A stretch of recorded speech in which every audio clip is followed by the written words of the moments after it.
Chers amis, bonsoir. Nous sommes de nouveau réunis et aujourd'hui nous allons méditer la première lecture qui nous est proposée, qui est une lecture des Actes des Apôtres, et dans laquelle Paul et Silas sont en prison. Un petit peu comme nous actuellement, même s'il y a eu des confinements, on sait très bien que beaucoup d'entre nous n'ont pas encore beaucoup de marge de liberté. Donc ce texte, forcément, nous interpelle. Nous commençons cette célébration au nom du Père et du Fils et du Saint-Esprit. Amen. Et nous prions. Nous prions avec le Saint-Esprit. Fais-nous voir, Seigneur, le visage du Très-Haut. Révèle-nous celui du Fils.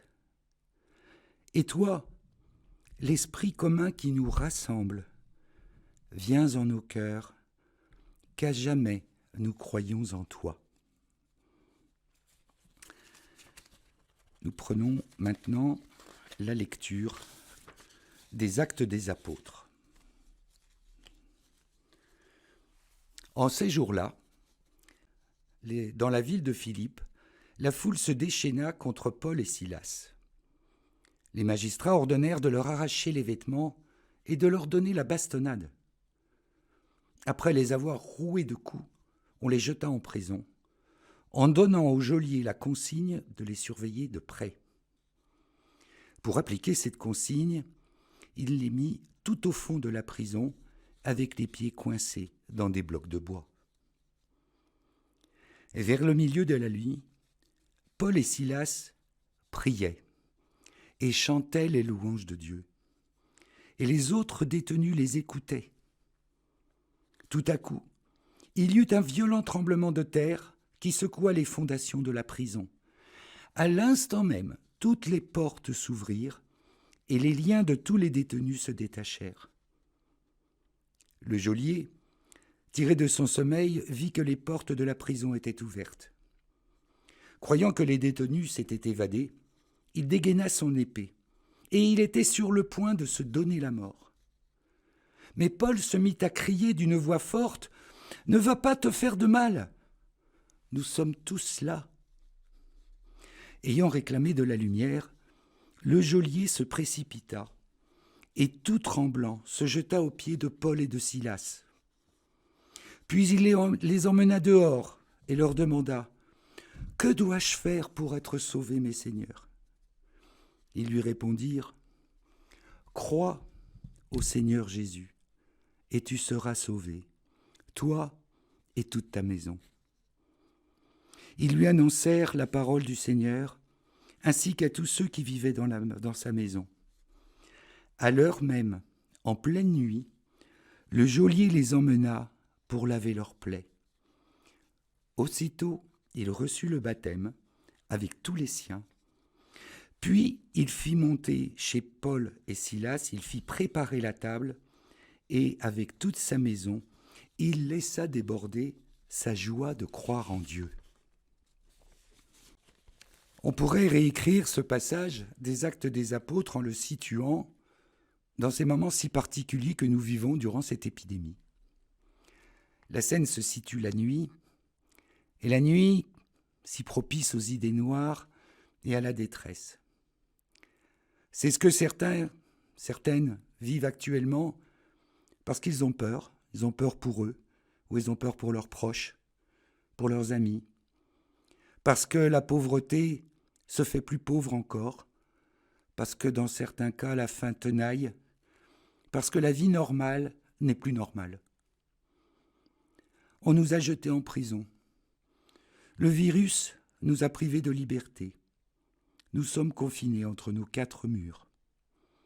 Et malgré tout, des chrétiens aujourd'hui s'efforcent, comme Paul et Silas, de prier et de chanter les louanges de Dieu. Un tremblement de terre secoue les fondations de la prison où Paul est enfermé, comme le choc de la pandémie menace ce qui semblait être la base de nos sociétés, et particulièrement de nos sociétés de consommation. Un choc qui provoque des changements d'attitude. Le geôlier regrette d'avoir maltraité Pomme et ses amis, qui d'ailleurs ne lui en veulent pas et demandent la lumière. Et nous, ne regrettons-nous pas beaucoup des comportements de nos sociétés qui génèrent tant d'inégalités, tant d'égoïsme? Paul réclame alors la lumière dans la prison, et par l'effet du tremblement, les portes s'ouvrent.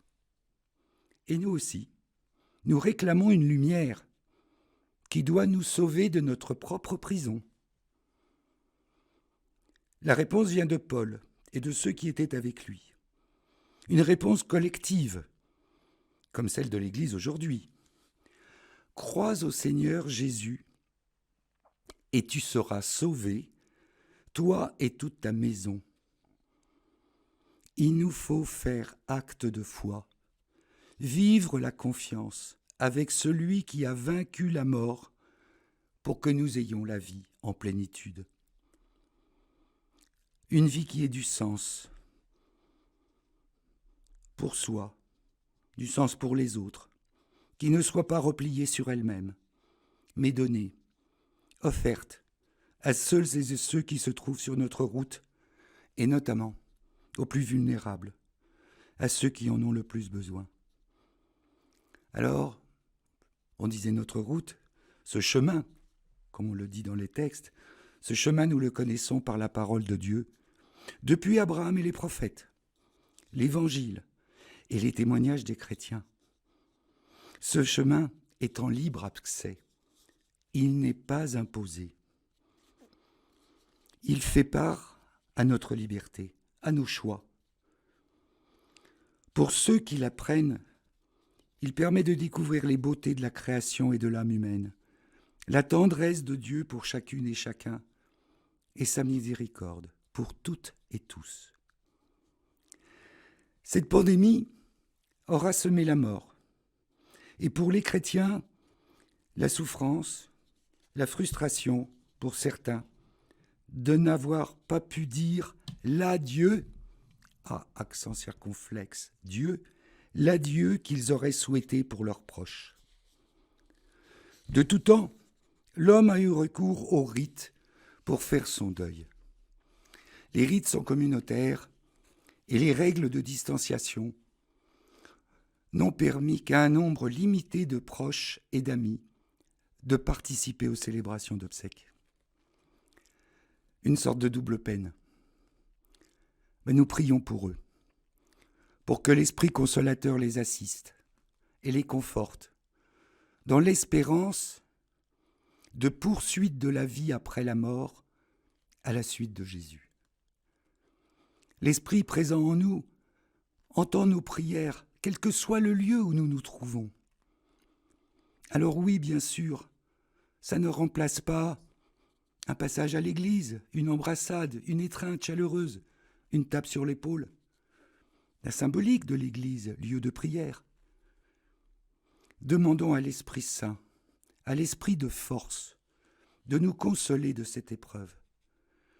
Notre église diocésaine a prévu que lorsqu'une vie plus calme et apaisée sera venue, des messes de requiem puissent être célébrées dans toutes les paroisses ou espaces missionnaires, pour réunir ceux à qui la célébration d'obsèques a manqué, pour accompagner un être cher, ou tout simplement un ami, un voisin. La paix soit avec vous, dit le Seigneur.